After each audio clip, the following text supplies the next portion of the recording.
औज़ु बिल्लाहि मिनश्शैतानिर रजीम बिस्मिल्लाहिर्रहमानिर्रहीम। अस्सलामु अलैकुम।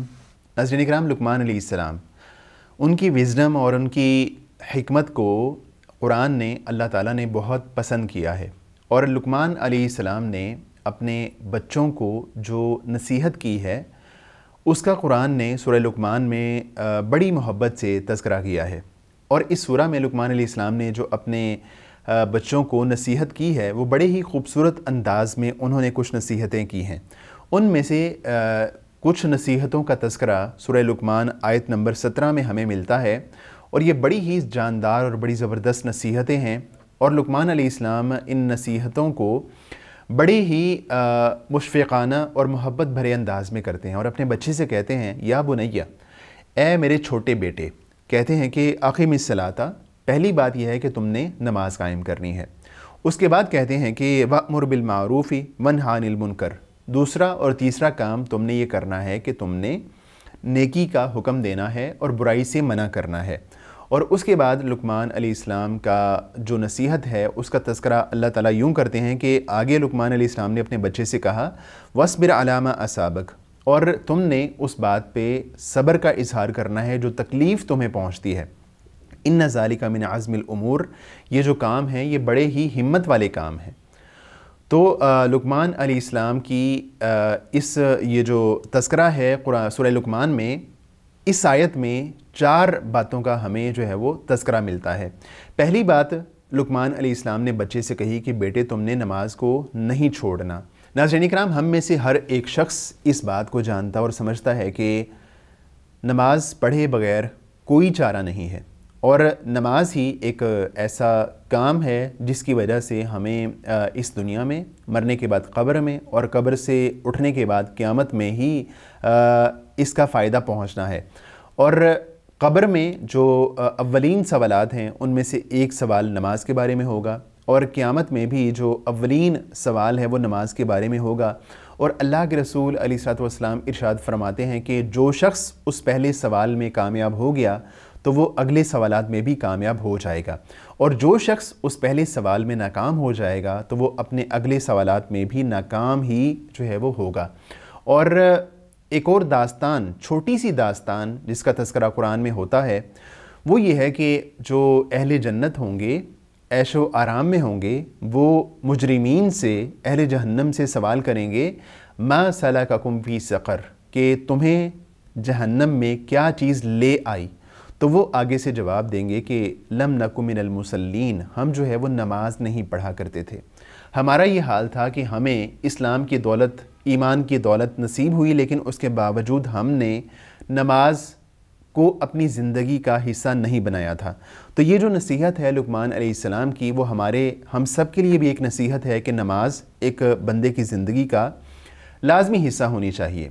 उसके बाद अगली जो नसीहत है, दूसरी और तीसरी, उसमें लुक़मान अलैहिस्सलाम अपने बच्चे से कहते हैं कि ए मेरे बेटे, तुमने नेकी का हुक्म देना है और लोगों को बुराई से मना करना है। तो अमर बिल मारूफ़ करना और बुराई से रोकना, ये भी दीन इस्लाम की एक बहुत बड़ी जो है वो बुनियाद है। और दीन इस्लाम का अमर बिल मारूफ़ और नही अनिल मुनकर के साथ बहुत गहरा ताल्लुक़ है।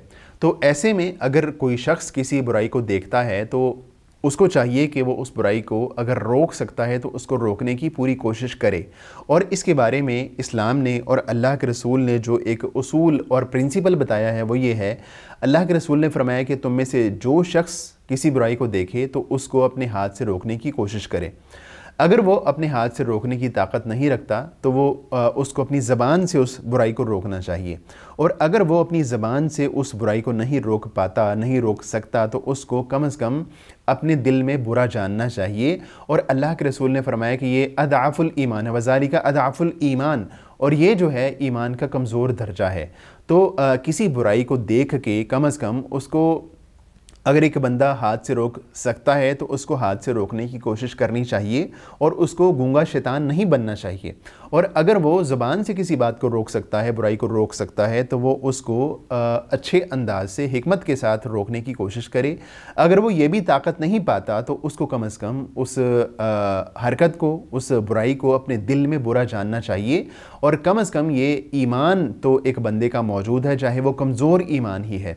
تو برائی سے روکنا یہ ایک مسلمان کا فرض ہونا چاہیے۔ اللہ کے رسول نے ارشاد فرمایا تھا کہ اگر تم کسی شخص کو برائی سے نہیں روکتے ہو، تو اس کی مثال ایسے ہی ہے کہ اگر کچھ لوگ کشتی میں، جہاز میں، سمندر میں سفر کر رہے ہوں اور اس جہاز کی یا کشتی کی ایک سے زیادہ منزلیں ہوں، اور جو نیچے والے لوگ ہوں، نیچے کی منزل والے لوگ ہوں، وہ یہ بات کہیں کہ ہم یوں کرتے ہیں کہ ہمیں پانی لینے کے لیے اوپر جانا پڑتا ہے بار بار، تو ہم یوں کرتے ہیں کہ ہم اس کشتی میں نیچے سے سوراخ کر لیتے ہیں اور ہم یہاں سے ہی پانی بھرتے چلے جائیں گے۔